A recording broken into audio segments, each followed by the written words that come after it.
В ночь с 4 на 5 декабря 1999 года в Петербурге была совершена дерзкая кража.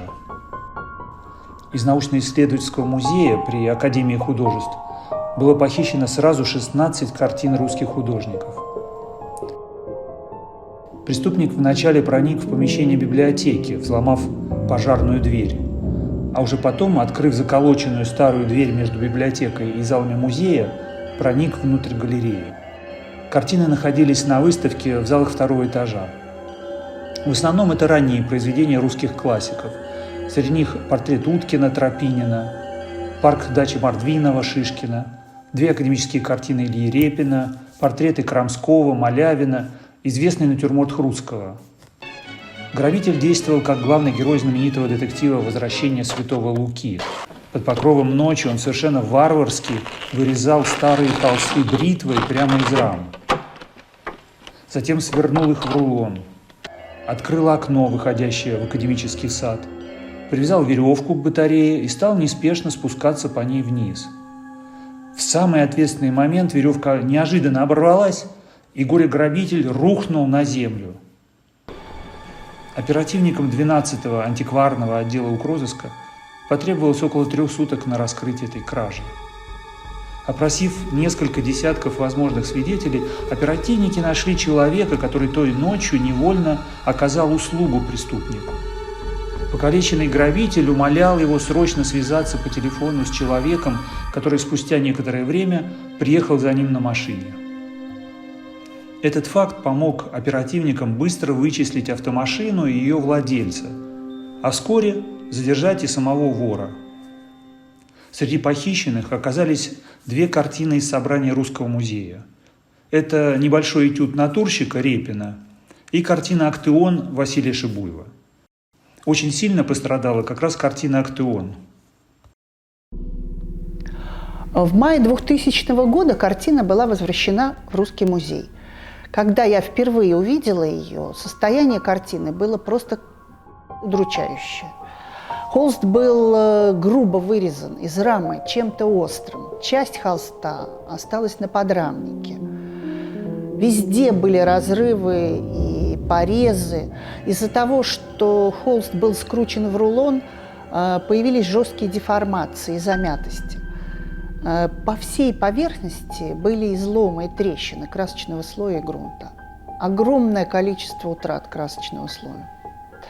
Множество мелких фрагментов красочного слоя лежало хаотично на поверхности картины.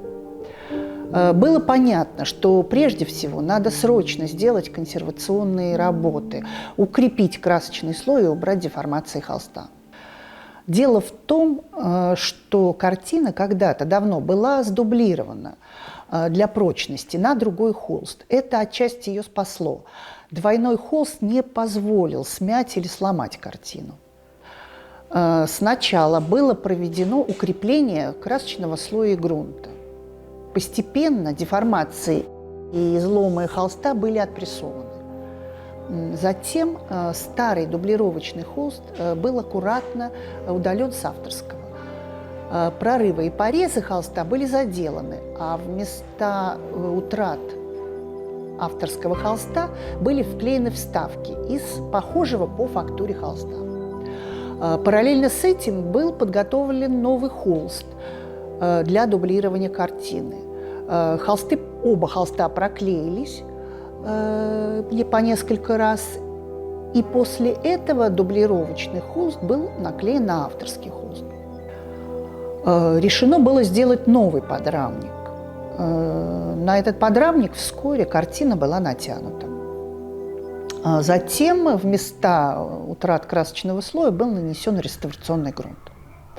На этом работа по консервации была завершена, и появилась возможность более основательного изучения картины. В результате этого открылись очень интересные подробности. Например, под изображением центральной собаки, под поздними записями, был обнаружен обширный ожог красочного слоя.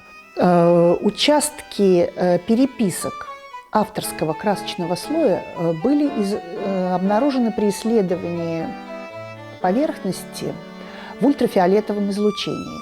На изображении фигуры Актеона его головы и плеч, и на изображение пейзажа справа от фигуры. Изображение двух собак в левой части картины в результате поздних переписок было превращено в изображение одной серо-черной собаки с невероятно длинной шеей, двумя неумело написанными передними лапами. В процессе исследования нижней части картины под слоями записей и темного лака совершенно случайно была обнаружена подлинная подпись художника. К нашему удивлению, эта подпись была не Василия Шибуева, а малоизвестного выпускника Академии художеств Ивана Чмутова. О нем известно не так много. Мы знаем, что он родился 5 октября 1817 года в семье петербургского мещанина. 10 лет от роду он был отдан в Академию художеств, где провел 12 лет своей жизни. Одним из его товарищей был Иван Айвазовский. В процессе изучения картины было сделано несколько пробных раскрытий авторской живописи с помощью микроскопа. Таким образом, была отработана методика, по которой шла вся последующая работа. После этого было выполнено утоншение старого лака по всей поверхности. Все поздние переписки были удалены или скорректированы, в том числе на изображении двух собак у левого края, в результате чего открылась фигура черной собаки и расположенная над ней голова темно-серой собаки. По изображению фигуры собаки в центре поздняя грубая прописка была удалена выборочно, только на тех участках, где сохранился авторский живописный слой. Часть записей и переписок были оставлены на тех участках, где они лежали по старым утратам или потертостям авторского красочного слоя.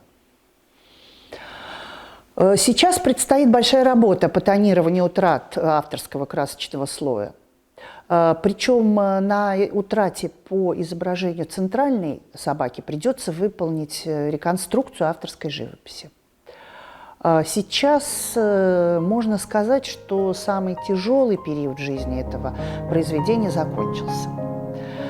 Я надеюсь, что уже совсем скоро работа будет завершена, и я смогу представить ее на реставрационном совете Русского музея.